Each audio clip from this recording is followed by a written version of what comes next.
All right, guys, picture this. You are living your ideal life in the hometown where you grew up. You've married your high school sweetheart. You're on the path to what you think is going to be your dream job. And then out of the blue, you decide to switch course and do something completely different.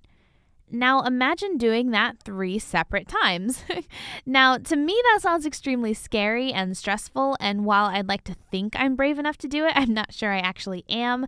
But that's exactly how life turned out for my next guest on the Why the Hell Am I Here podcast. And let me tell you, it turns out that for all those twists and turns, she ended up in the exact right place at the exact right time. Now, before we dive into our actual interview, I wanted to take a moment to say thank you to one of the generous newsroom partners supporting the Why the Hell Am I Here podcast, Spherion Staffing. Their job is finding jobs, and they love what they do, which is something we both have in common. Without the support of Spherion, the solutions journalism work we do at Richland Source, including this podcast, just wouldn't be possible. For more information about Spherion, our newsroom partners, and our solutions journalism work, visit richlandsource.com/solutions. I also can't let this episode start without saying thanks to another sponsor of the Why the Hell Am I Here podcast, Diana Donovan of the Holden Agency. Diana is actually a former colleague of mine here at Richland Source, and being from California originally, she definitely understands the spirit of Why the Hell Am I Here. Whether you're a young family looking to find your first home or perhaps an empty nester looking to downsize, Diana truly loves helping buyers in both Richland and Ashland counties find their dream homes.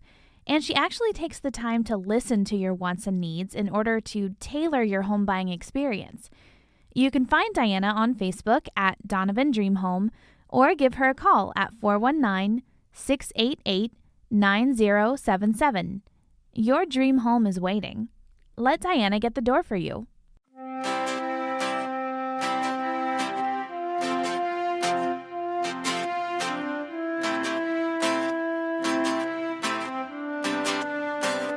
From the Richland Source Podcast Network, welcome to Why the Hell Am I Here? A podcast that hopes to answer the big and small questions about where you are in life, where you've been, and where you're going. I'm your host, Brittany Schock. Welcome back, guys, to another episode of Why the Hell Am I Here? Today's guest has a very exciting career announcement that we're, I think, maybe saying for the first time here in the podcast, so that's exciting. We have Jessica Gribben in the studio. Welcome to the podcast. Thank you. Thanks for having me, Brittany. Yeah, I'm super excited. I told you earlier that I'm excited as a journalist and I'm excited as a resident of Shelby. So if that's any kind of tease to what we're going to talk about later, that would be it.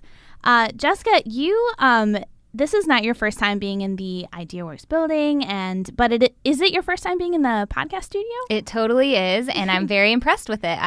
It looks very nice. It's very professional. There's lots of buttons that I wouldn't have no idea what to do with. I still have no idea what to do with them, so it's okay. I was just thinking about, though, the last time that I think maybe I saw you here was for the community baby shower. Yes. And that was, oh gosh, when was it? It was like a year ago almost. Yeah. Which is just crazy to me that it's been that long. I think that was the day that you, at least it was the first time I found out that you were pregnant with your second kid, right? Yes, he was a total surprise, sweet baby Henry. And that was kind of my first public appearance as a pregnant woman, I guess, where I was announcing it. So yeah, that was quite a shock, but it's been tons of fun. Mm-hmm. I definitely remember seeing you in line, and you were like, people were like, look at her shirt. And I was like, what? Like, it wasn't registering to me at first. So that was really fun. And this is your second because you have Jacob, who's 12 years old. Exactly. Right? Yep. He started middle school just this week. So they're quite far apart in age. They are. I put a solid decade plus in between. So obviously I wasn't too brave to go for number 2. But yeah, they love each other and it's so cute. Mm-hmm. Jacob is just over the moon over his little brother. I was going to say, is he a good helper? Oh my gosh. He's the best big brother ever. Aww, yep. That's so cute. Yeah, it's awesome. I have a pretty big age gap with some of my siblings too, okay. Like a 10-year age gap. Oh, so wow. it's a big difference because it's like you have to help, first of all. Like, I was changing diapers. My mom swears that she never made me change diapers. And I'm like, no, I remember this. It was burned into my brain. So I know there was a part of me that as a mom, I'm like, okay, I'm not going to put all this pressure on him to do all these things. And then reality comes and you're like, I'll take all the help I can get. Exactly. Yep. No, I need this. Yep, exactly. What's funny, though, to me is like years later, though, because like my brother, he just started his freshman year of college at University of Cincinnati. And I'm like, a decade into my career. So I'm like, I can't relate to you. But do you feel like you have kind of that mentor relationship a little bit? I do. Yep. That's good. I try really hard not to seem like a second mother, but I think sometimes they definitely, especially like when I was still living at home, I think that definitely happened. Oh, yeah. I'm sure it will. And I can see Jacob taking on that role as well. But he's so proud. He loves his little brother. Oh, yay. Yeah. So Jessica, where are you living these days? Are you in Mansfield or? So my address is Mansfield. Yeah. But I live just outside of Lucas. So we're Lucas Schools, and the boys are Cubs. But yeah, I've lived in Mansfield my whole life, but not, Mansfield proper only for about 5 or 6 years. Gotcha. So yeah. Because I was going to say you led into it perfectly, was that you kind of have been around this area your whole life, right? I have. Born and raised here in Richland County. I was a Crestview Cougar. Go Cougars. So, I lived in the mean streets of Pavonia growing up. And my first house that my husband and I bought when we were first married was actually in town in Mansfield. And I would say I could live anywhere and be happy. Like, I'm adaptable. I like, urban living. I like rural living. I like it all. So, but my husband definitely is not a city kid. So, the first chance he got to get out of town, he, jumped all over it. And so we have about 6.5 acres. So we're kind of like, sometimes we're roughing it a little bit. We exclusively burn wood for heat, which is an interesting life. That sounds stressful. I'm not super looking forward to winter, I'll be honest. But it's interesting. It's been fun. It's a challenge. I don't know. I guess I'm always up for a challenge. So it's been interesting. That sounds fun. Like, I can picture both of your boys just running around those acres. And I think that was playing out like they're outside kids. Yes. So, and that was a big reason why we wanted to move out and have some space. And because we wanted, at the time we just had Jacob. So we wanted him to grow up that way and be able to run around outside and play. And so, so that's our life. And Henry will get to do that as well. So I'm looking forward to seeing the two of them outside together. Absolutely. That will be fun. So, Jess, I know that you ended up marrying your high school sweetheart, right? I did. Levi and I went to high school together. So he was 2 years ahead of me.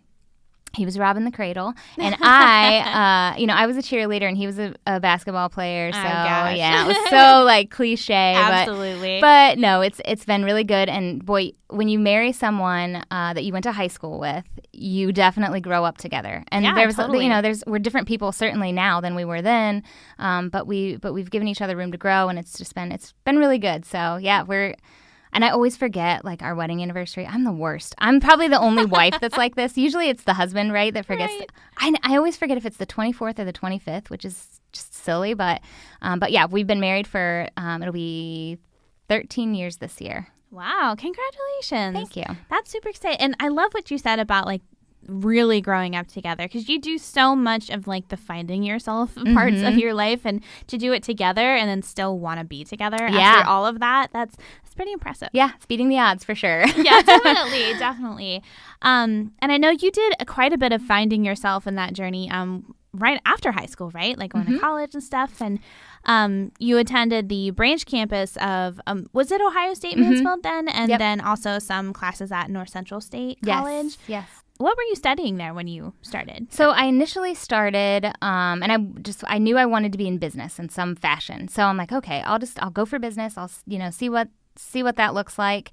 And if I'm being totally honest, the reason I wanted to go into business, I did relatively well in high school and everything, but I wanted to wear like business suits. I mean, as a high school kid, that's literally how I picked my career. I was like, I want to do something where I wear a business suit. If I had it to do all over again, I mean, scrubs are clearly the better choice, I know, right? Yeah. But why did I subject this to myself? Yeah, as I was telling Brittany, I'm wearing new heels today. I'm trying to break them in. So yeah, scrubs would have been a better choice. But I have no talent in the medical field whatsoever. I respect what they do so much, but I couldn't touch those people and do that. There was a point in college where I had a moment of like, the program that I wanted to get into, I ended up not getting into. So I was like, okay, what am I going to do with my life? And I briefly considered nursing. And then I was like, no, I don't like gross things. Yeah, like, this is the worst idea ever. And it's so funny because both of my sisters are in the medical field. One's a nurse and one does X-ray, MRI, all that stuff. And, you know, it's just my mom's a massage therapist. So she's kind of in that field as well. And it's just, not for me. I will hug someone that I know really well. That's about as far as I go. Right. Oh my gosh. So like all of the gross mom stuff when you have like a 5-month-old at home is not your bag, or is it it's so crazy totally because different? It is. When it's your kid, it's just 100% different. Now, if it's somebody else's kid, it's gross. Right. And I realize on some level that with my kids, it's also gross, but when it's yours, it's just different. I can't even explain it. I've been, puked on, pooped on, all that stuff. And you just deal. You're like, you came from me. It's fine. Like, yeah, exactly. We share germs. It's fine. So wanted to study business for, the clothes because that's a totally rational career choice. I know, right? So yeah, I got through my business math and, I was kind of at the precipice where it was, really need to start my core classes and I just wasn't sure. Like I had a kind of I don't know what I want to do with my life moment, which I've had many of those. I mean, I think you go through that a lot. As things change and you're like, is this really the direction I want to go? So I wasn't sure at the time, and I thought, well, I'm not going to spend more money to spin my wheels. So let me take a break, take a step back. I'll work for a little while and see, where life takes me. So I did. I stopped going to school for a little while and focused on my career. So at the time I was working as a teller at Richland Bank part-time while I was in school, and I ended up they didn't have any full-time positions, so I went to another bank.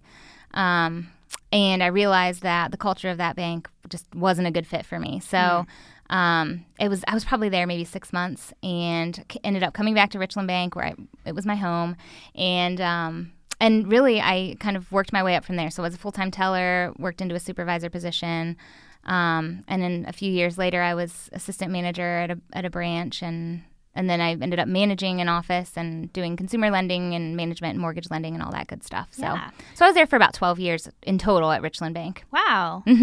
So, okay, I want to go back for a minute and talk about this idea of like, I'm going to take time off from my career, or not my career, from my education, because I love what you said about like, I'm not going to just spin my wheels, I think you said, when I have really no idea what I'm doing.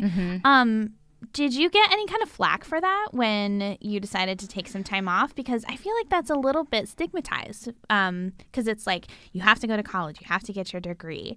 Yeah, honestly, I felt like a failure in a lot of ways when I did that. It was really hard for me. I mean, I cried about it. I remember calling my parents thinking they're going to be so upset, so disappointed in me, which they weren't. They were very understanding, and they knew like I wasn't the kind of person that was just going to, twiddle my thumbs and let my life pass me by. Right, yeah. So, I mean, I don't think they were worried about that, but I was so worried about what people would think, because I was always driven. I was always, I always wanted to make something of myself and to do well. And I did want to be in business in some way and make a difference. And, I just wasn't sure what that looked like.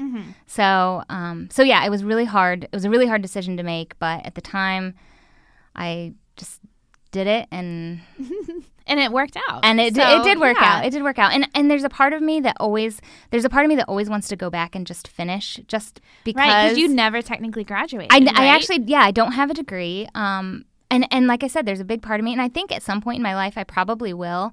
But to date, I haven't found the right reason to go back into debt to do it. Yeah, that's so true. Yep. So I guess it'll be something maybe later on in life, depending on where life takes me from here. But it's just one of those things. And I took a lot of industry-related courses when I was at the bank, so I got to utilize both Ohio State campus and North Central State College campus, which was, that was neat too, to be a student of both and see how that's different and things like that. But yeah, definitely an interesting path. Yeah, totally. And, I just keep going back to this idea of like, it's okay to do that. It's okay to find yourself because you're so young when you're first starting college and you might not always know how your life's going to turn out. And the reality is I could have, gotten my 4-year business degree and my life maybe wouldn't have been super different than it is right now. It could have been. I don't know that for sure because it didn't take that path. But coulda, woulda, shoulda though. Right. And it's, kids really do need to think about the amount of debt they're taking on and what their end goals are. Because unfortunately, sometimes it doesn't make sense to get that 4-year degree depending on what you're going to be doing. Yeah, totally. So technical college and mentorships and course-related or career-related college is certainly an option. And then you went to Richland Bank, I want to talk about this idea of like this culture fit not being a good thing, because that I think is so important when it comes to what career you're going to be in, especially because it's like you are with these people most of your time. Like realistically, you see them more than family. Exactly. Often. So, and a big part of the reason why I like working at Richland Source is the culture. So I think that's so important when you are looking at a new job and to consider that, like, do I actually like being here and being around these people regardless of whatever the job is? Absolutely. When when you're looking at a benefits package and a pay package and all those things, they matter. They certainly matter. But, I can tell you I took a pay cut to go back to where I felt I needed to be. So, I was the bank that I was at was very sales oriented, which they all are. You have to make money, but it was a different type of culture. It was way more. It was less about serving your clients and more about what can we get from our clients. And that just wasn't me. It wasn't wasn't how I wanted to do business. So.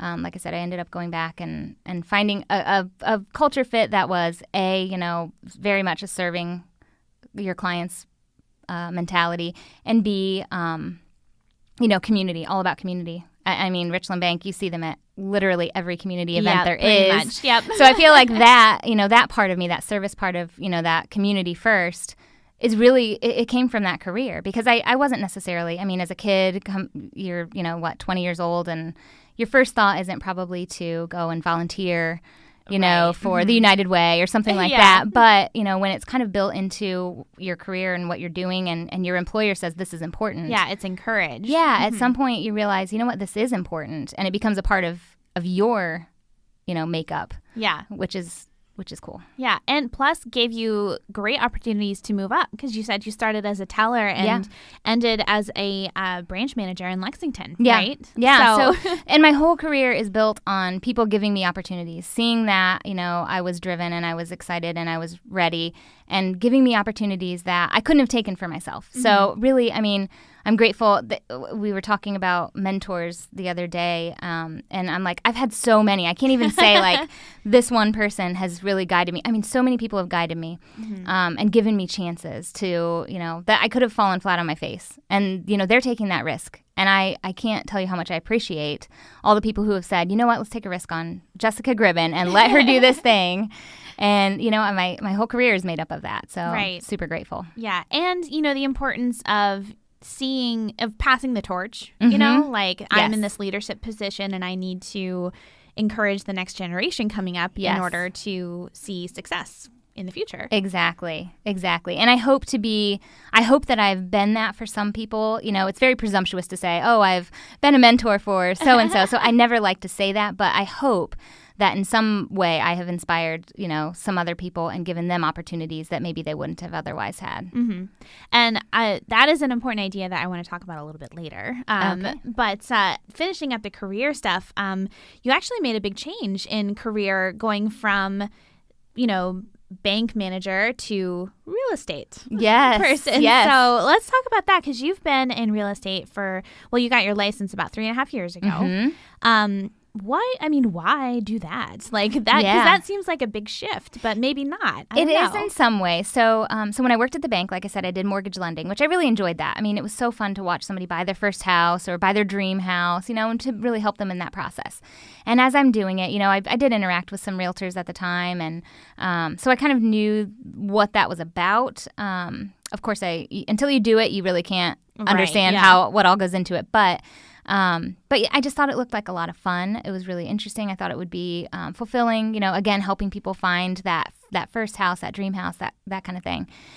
So I decided to get my license, and it was terrifying because you go from having, a regular salary to real estate is solely commission based. So wow. Big risk. It is a big risk. It is with a family, we had to really take a lot of things into consideration. But I was like, I know I can do this.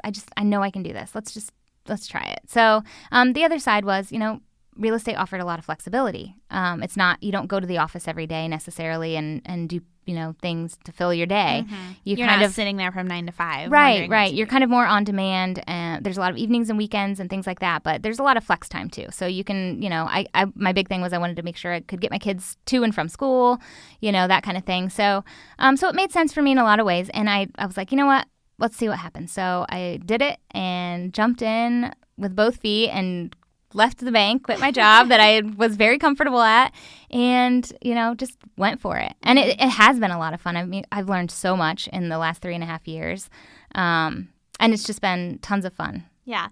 You mentioned, too, that you felt a little bit like you and your husband were kind of burning both ends of the candle. And yes. That, I think, would make it a little bit strained in the home life, too. Like, oh, my gosh, we're both so spread so thin. Yes. That, how can we be there for our kids kind of thing? Yes. Is that a conversation you guys had? We did. So my husband is in management as well. He works at Next Generation, and he's a plant manager out there. So, we're both dealing with, people calling off and the stresses of just managing people. There are a lot of stresses in that, because every personality is different and everyone's work ethic is different. Mm-hmm. And so, we were both kind of doing the same job in different industries. And it was tough. There was a lot of stressful mornings, trying to get out the door and things go wrong. And so this afforded us the opportunity to just kind of take a step back, and he could focus on what he was doing. And my schedule was a little more flexible, so I could pick up some of the things that maybe weren't as easy to get done. Sure. Yeah, totally. When we were both working exactly. Long hours and relying on other people. So yeah, for me, it was a chance for me to just go out and say, okay, what can I do without having to rely on, a supporting staff? What am I capable of? Mm-hmm. So that was fun for me. It was, it was some more self-discovery. Absolutely. Mm-hmm. Yeah. Again, another moment. Yeah, exactly. What have I got what it takes? Mm-hmm. So besides, the benefits to your family life, what has been super rewarding about being in real estate?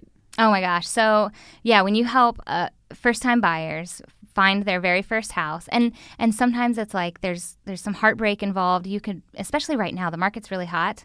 So there's, if a home goes up for sale, there could be multiple offers on it. And when you've got first-time buyers, often they're not they don't have tons of money put back, and so they're kind of they're in certain loans that maybe aren't as favorable or things like that. So it can be heartbreaking. They lose that house, and I was always there like, look, if it's meant to be, it's meant to be. And there's some that we offered. There's one couple in particular I can think of. We offered on like 3 different houses, and unfortunately, their situation was such that we just couldn't quite get there. So 3 houses down, and they're kind of getting discouraged. I'm like, look, guys, it's out there. The perfect house for you is out there. These weren't it. Otherwise, you would have been in them. Gosh, this sounds like dating to me. It kind of is. It is a lot like dating. I always say you kiss a lot of frogs before you find your prince. So it ended up like this house went up for sale. I knew it was going to be perfect for them. So like the minute it was ready, I was like, okay, we're getting in. They offered on it. They got it. And it's like, it's so much better than all the other houses. So those kind of things are what makes real estate fun, the wins. Yeah. But it's such a roller coaster in real estate. Yes, it sounds like, oh my gosh, it sounds so competitive and like the adrenaline rush. It is. And it's like the very first, like my first 6 months to a year, I was like, oh my gosh, I don't know if this is for me. I can't, because you get in contract and you're like, yeah, you're riding this high. You're like, okay, this is great. And then you have an inspection. And it's like, oh, well, we're not going to buy this house after all. And, after you've shown them 10 houses and then that happens and there's a bad inspection, it's heartbreaking for everyone. Yes. So you try and not, take everything personally and try not to, get too emotionally involved, which is hard for me because I'm an emotional person. But yeah, so it's a total roller coaster ride. Oh my gosh. So, okay, this is a good time to take a break, actually, because number one, I need to talk about some of our sponsors that help sponsor the Why the Hell Am I Here podcast and our solutions journalism work in general. Richland Bank is actually one of them, so shout out to Richland Bank. But we also want to talk about, we have a new sponsor of the podcast who's also in real estate. So this is a great segue to talk about, the benefits of that. So we're going to take a short break, and then we'll jump right back in. The solutions journalism work we do at Richland Source, including the Why the Hell Am I Here podcast, would not be possible without the support of our newsroom partners, including PR Machine Works, Nanogate, DRM, the Visiting Nurses Association, Richland Bank, Mechanics Bank, Ohio Health, and the Area Agency on Aging. Seriously, I couldn't be more grateful to our community for believing in what we do here just as hard as we do.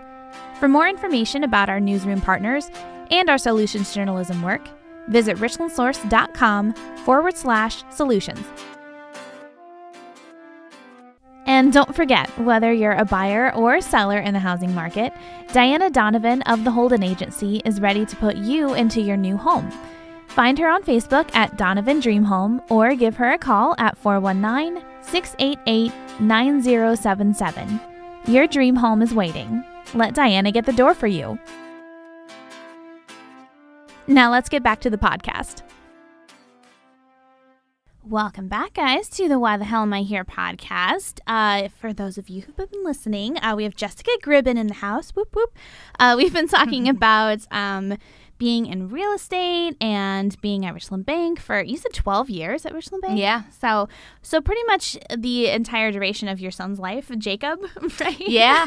He was sad when I left the bank. He's like, what about your office, Mom? Because he really liked to come visit me at the office. Oh, that's cute. So, okay. I have to mention, too, this funny story that you told about when you discovered that you were first pregnant with Jacob 12 years ago. Yes. Because it was at a very inopportune moment, wasn't it? Mm-hmm. So I said I've been to a handful of concerts in my life, but I think this was the first one that I went to. And so it was Aerosmith and Lenny Kravitz. Which is just a great first concert. They put on a fantastic show. It was amazing. So yeah, I'm planning to go to this concert. I'm going with my dad and my sisters and some people from my dad's work.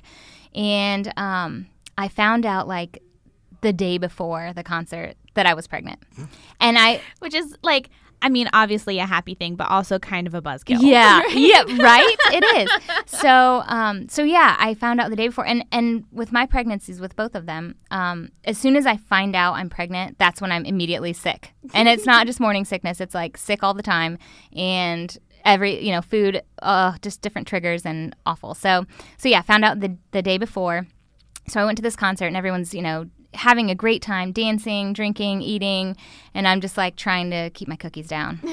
But it was still a great concert, right, and I enjoyed it. But yeah, it was not quite what I had in mind going into it. And then a decade later. Yeah, a decade later. So then my girlfriends and I are planning a trip to Bruno Mars, and we've got our tickets and everything.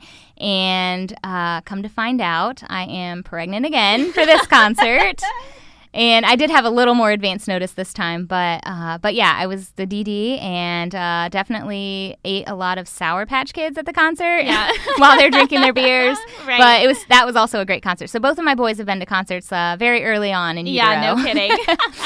Side note, I saw Bruno Mars in concert. Wow. Oh, it's a great show. We had the worst seats in the house because we're cheap, but it was still a fantastic concert. Exactly. I mean, even from like the nosebleeds. My one friend was like crying because we were so high up. She thought she was going to fall and die, but she's also very dramatic. So shout out to Emily, who's very dramatic.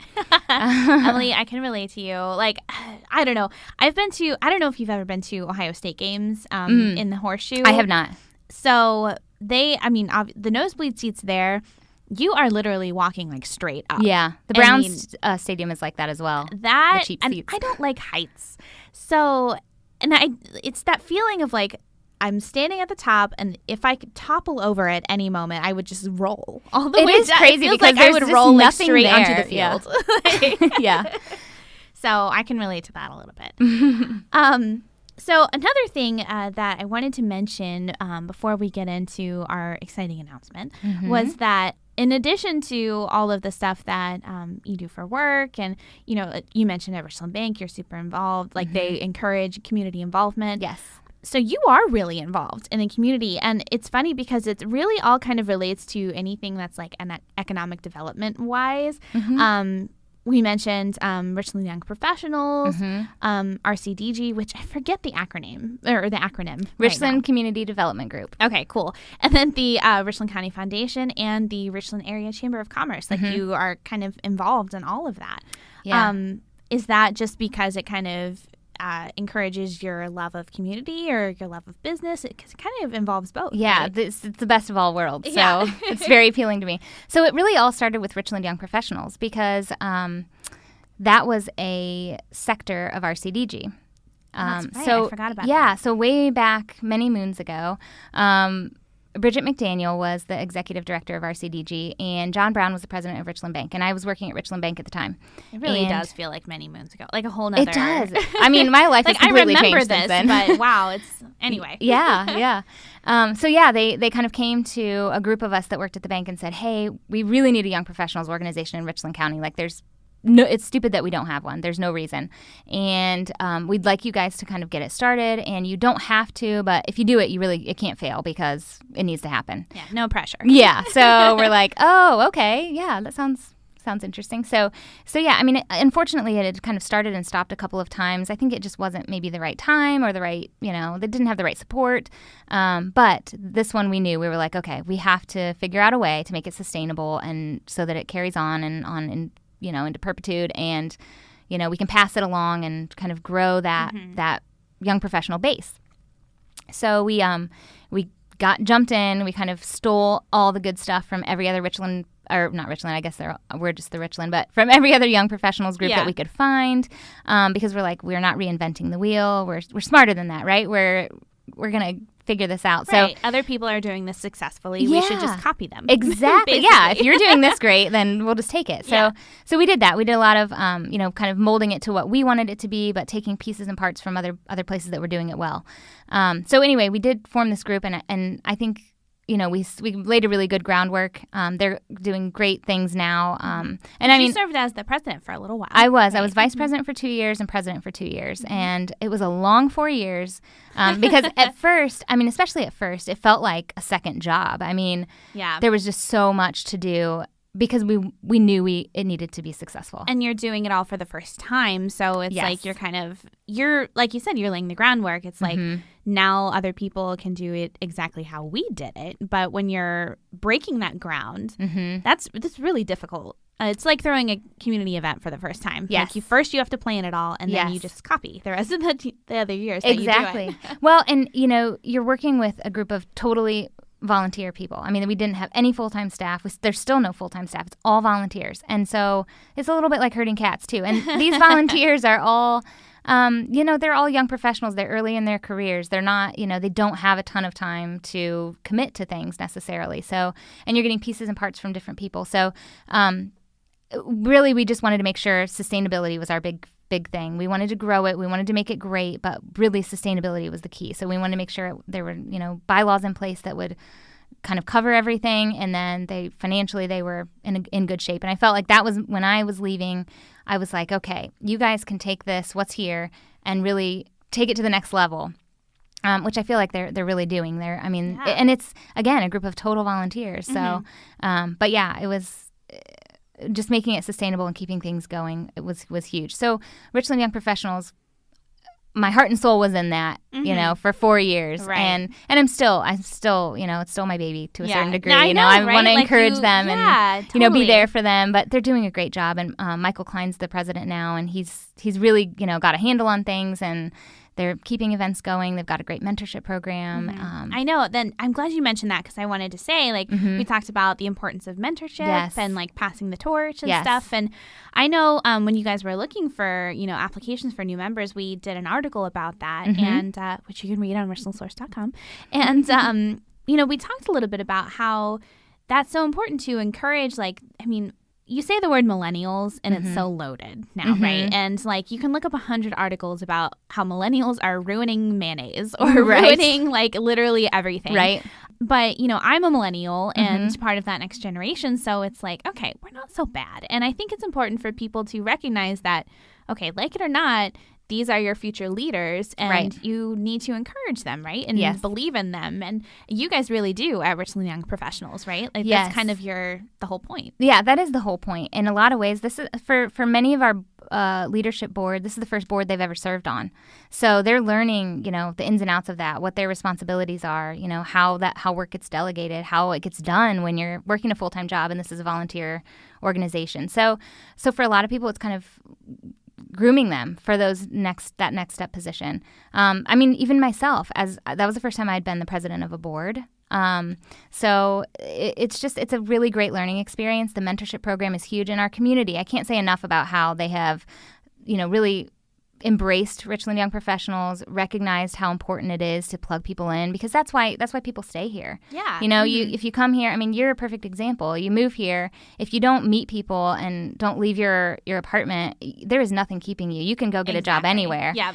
You need to put down roots and make ties. And feel like you have a seat at the table. Exactly. Right? And that was another big thing when we first started. We said, we will do this, but you have to promise us. And when I say you, I was talking to RCDG, which is really made up of a lot of the leaders in our community.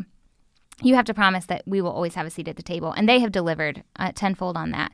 That's why I'm sitting on the RCDG board and sitting on the Community Foundation board, because they recognize that we do need a seat at the table. Our voice needs to be heard as well. So, yeah. Yeah. I think like you said, I think our community is so great at that. So much appreciated for any of you who are listening. And, this really dovetails very nicely into, all your involvement and all of that stuff into this new career that you're about to start. So I will go ahead and let you announce that. Okay. So just recently, I've accepted a new position with the Chamber, and it is the Economic Development Liaison for the City of Shelby in Northern Richland County. Woohoo! Yeah, which is a huge, long thing to say. So I'm going to have to figure out a way to shorten it or an acronym or something. So basically this opportunity kind of came along. It's a new concept, I guess, for us here. It's a public-private partnership. So there are a lot of hands involved. I feel like I probably have a lot of bosses. Right. Which is a lot of people to answer to. Exactly. But I will directly report to Barrett Thomas at the Chamber, and he is our kind of county economic development director. So I will report to him, but basically I'm going to be in charge of kind of that northern hub. So it's a partnership between the Chamber, RCDG, the City of Shelby, and the CIC in Shelby, which all kind of are on the same page and moving in the same direction and saying, look, we need to really, be proactive about economic development in Shelby. It's really amazing how many people are involved it is. in this. So, and I've been kind of following this for a little while, actually, because, for those of you who are familiar with Richland Source and that we do solutions journalism, I wrote a story about how Hamilton, Ohio is kind of a city that we should copy, and how they do really well with public-private partnerships and collaborations between like government. And I interviewed the CIC in Shelby about this exact thing. And, this was months ago, and this was when they were first saying, we're in the process of hiring, and then here you are. Yeah. So I love seeing that all the way through. Yes. And I know Shelby has had an economic development director before. Yes. But this is different because you're with the county, correct? It's different in that person was community and economic development. And really my role will focus primarily on economic development. Gotcha. That comes in many facets, and community development is certainly a part of economic development for sure. There's no doubt about that. But really, I will be kind of solely focused on that. And before it was just housed in the city of Shelby, so it was theirs exclusively. And I think Shelby sometimes has gotten a bad rap, whether deserved or not, for kind of being their own little island. Yes, and I've heard that before. Yeah, so this is kind of their, like, that's not what their intent is, and here's our olive branch. Really, we want to partner with the county and with other, entities that are already doing good things and be a part of that. And it makes sense. I mean, everything that's going to happen that's good is going to be regional.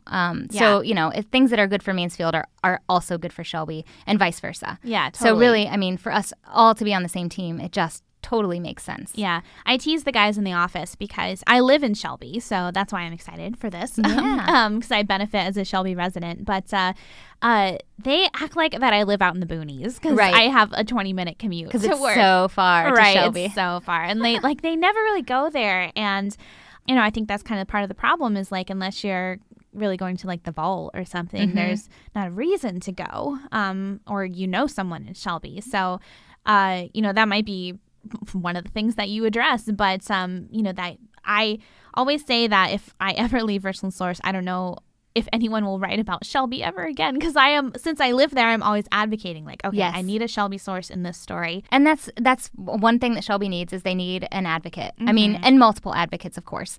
Shelby is the second biggest municipality in the county, and people don't even know that. In fact, I'm embarrassed to say I did not know that until probably maybe 6 years ago. And Christina Thompson, who actually had that community and economic development position, her and I became friends through Richland Young Professionals. And she was all about Shelby, of course. She's one of the great advocates for Shelby. And she's like, yeah, it's the second largest city in the county. And I'm like, really? I had no idea. I mean, people don't even realize that it's a city sometimes. I think they think it's like a village. And one of my first things I'm going to do, Wikipedia has it as a village.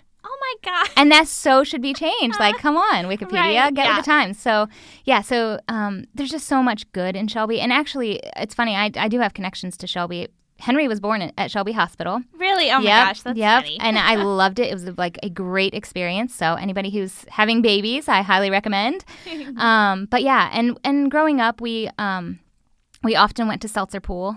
Because it's an awesome pool. It has a great slide. You could jump into the diving section. You were allowed to just jump in, which is like a total no-no at most public pools. Yeah. Right. So we loved it. But yeah, we spent a lot of time there doing that. Well, that's cool. I was going to ask if you had any connections to Shelby or any familiarity with it before this position. Right, really. Right. And since I've been in real estate, I've sold a lot of real estate over there. Sure. And Richland Young Professionals has really kind of heavily skewed towards Shelby. There's a lot of Shelby. This is what's so great about Shelby. There's a lot of people, young professionals who really, really care, and they're excited, and just them developing this position shows you what Shelby's doing. They are trying to be progressive. They're trying to be proactive. They're moving forward. So there's this kind of great momentum in Shelby, and a great group of people. You mentioned the CIC and the Path Forward Committee specifically. Those people are really invested in seeing Shelby thrive. So I think, what a great time for me to be going and trying to do these things when I have great support behind me.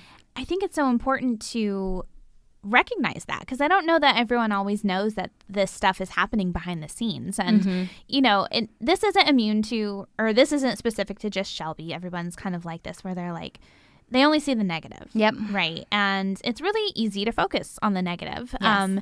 But it doesn't take a lot of effort to realize that there's a lot positive going on, which, I mean, hello is the whole philosophy of Richland Source in the first place. But yeah, because to me, it's like, it makes me really proud to be living in Shelby and to know the people that are involved in this. And that's what makes me like excited to be here and live here, because it's like, no, there are people that are doing a lot of work. Yeah, that really care. And exactly. Yeah. So as the incoming, community or economic development or liaison? There we go. Whatever this big title is. Yeah.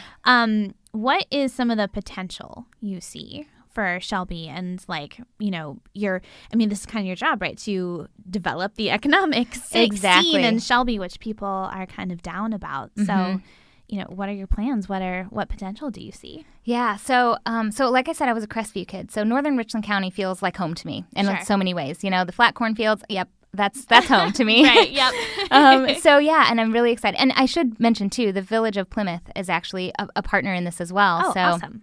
Cool. Yeah, so it really does encompass a lot of northern Richland County, and hopefully this will be kind of a catalyst for doing this other places as well. But anyway, what am I looking forward to? Oh my gosh, so many things. It's so funny because you think about a job, you get a job, and you're like, you're kind of nervous to start a new job, and you're like, what am I, what's it going to look like day to day? I am so excited to start this job. Like, I actually don't technically start until the 4th of September, but I'm already like, okay, what can I do first? How can I get my ducks in a row? Like, I'm just so excited to jump in. But yeah, I mean, there's so much potential, and I think it's all about creating opportunity. So there's so many good things about Shelby that people just don't know about, and part of my job, I feel like, is just to make sure that people do know about it, as well as preparing for as things come along. I mean, you can't go out and recruit in a new GM. That's just not going to happen. But we can create a city that is ready. When the next opportunity comes along, we have our ducks in a row. Our plan is in place. We have, the incentives that we want to offer, that kind of thing, so that we are ready as opportunities come. Because there are going to be people who are looking for places like Shelby. And there are lots of places that are like Shelby. What makes us different? How are we better? Why should they come here? And we're going to be organized, and we're going to be ready. And when those opportunities come, we're going to be first in line. Yeah. So on the flip side, then, what do you think are some of the challenges to doing that? Yeah, I mean, there's definitely going to be challenges, and there are everywhere you go. Obviously, flooding in Shelby has been an ongoing challenge. And boy, that's loaded. I know. And that will continue to be a challenge, for the foreseeable future. And I certainly do not have a magic wand to fix everything in Shelby. Nobody does. If they did, they would have already used it. Exactly. So outside of conjuring some sort of spell, there's definitely going to be challenges. Mm-hmm. But I really think right now we have the right group of people involved. There's so many hands that are involved that, we can't go wrong. We can do all the right things and make sure that opportunities are, that we're ready. Mm-hmm. Yeah. Speaking of flooding, that is one of the things that I personally have always wondered. And I know like some of the downtown business owners have too. And people who want to see downtown built up and developed. And like when you drive down Main Street, all the storefronts are thriving and things like that. Mm-hmm. But I would think that it's hard to attract businesses that want to build a business in a floodplain. It is. I mean, that's definitely a challenge. Are there incentives? Is there some sort of, are there federal dollars we can get to kind of mitigate that a little bit?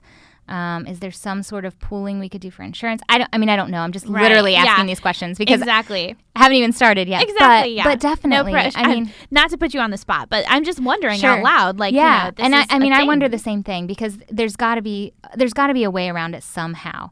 So for us to have this group of people all invested and working towards the same goals.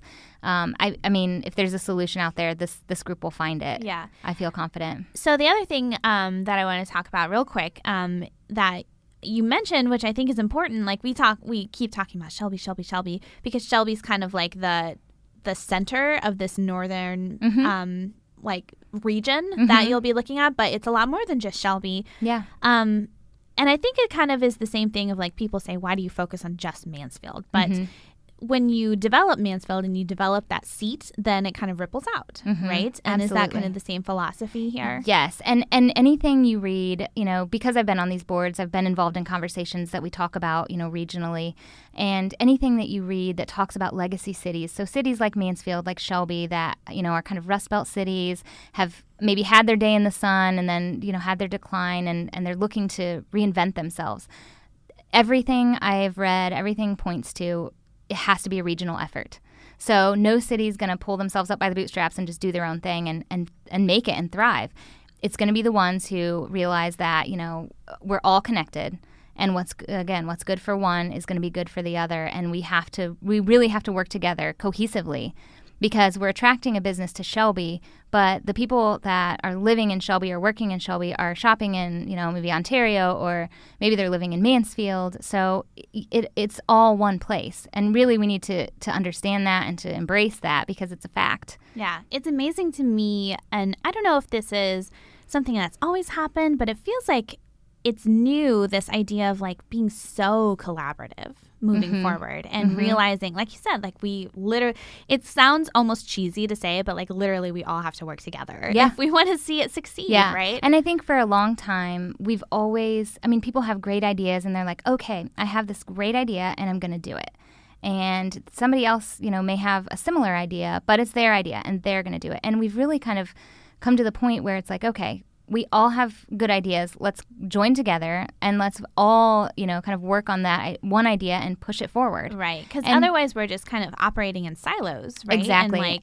Exactly. And then you have duplicate efforts and you're stronger together. And right. And there's limited resources. So, taking advantage of the resources that we have collaboratively just makes so much more sense. And I think everybody is kind of open to that at this point. We're all on the same team. RCDG is part of Team NEO, so that's Northeast Ohio, which is kind of the Cleveland area hub. But, there's certainly opportunities we've gotten from them that we would not have otherwise had we not been a part of that. So, it's just collaboration is really the key. And people who are moving to Shelby, we're very colloquial here. It's, I go to Shelby, or I'm from Lucas. Yeah. We're all from the same place. We are all from the same place. And I think for us to realize that, and yes, we all have great things. There's things that we want to brag about and be proud of. And that should not change. Our history is our history and we should be proud of it. And, those things we should be proud of. But we all have to realize, too, while we're part of that small system, we're also part of that bigger regional system. And we should be proud of that as well. How cool is it to be on the front lines of moving your hometown forward like this? Like, not hometown as far as like Crestview, but hometown as far as I am from this area. Yeah. I have lived here my whole life, and now I get to see what comes next. That is the most exciting part for me, is this job opportunity for me personally is so fulfilling, because I am working to make my, where I live better. Love where you live. I think Chris Heiner always hashtags that on Facebook. But it's so true. I do love where I live, and I want it to thrive, and I want it to be better when I'm finished than when I found it. And I hope my boys stay here. If they want to go elsewhere, that is totally fine. But if they stay here, I want them to have opportunities. I want this to be a better place for them than it was for me. And I've benefited so much from this area. I've found great mentors. I've had tons of opportunities.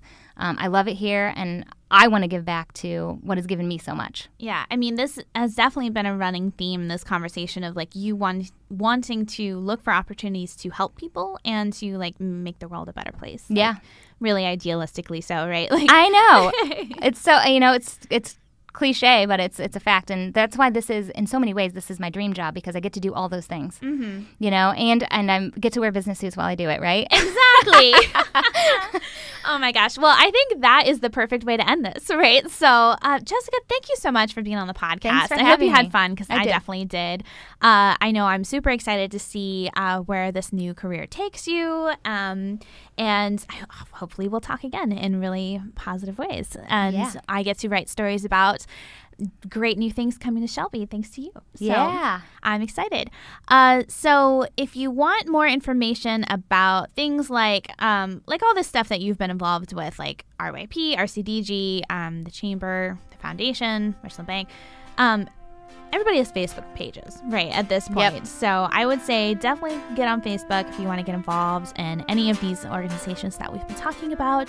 Definitely tune in to Jessica's new career and see where she's going, and you can read all about it on richlandsource.com, probably.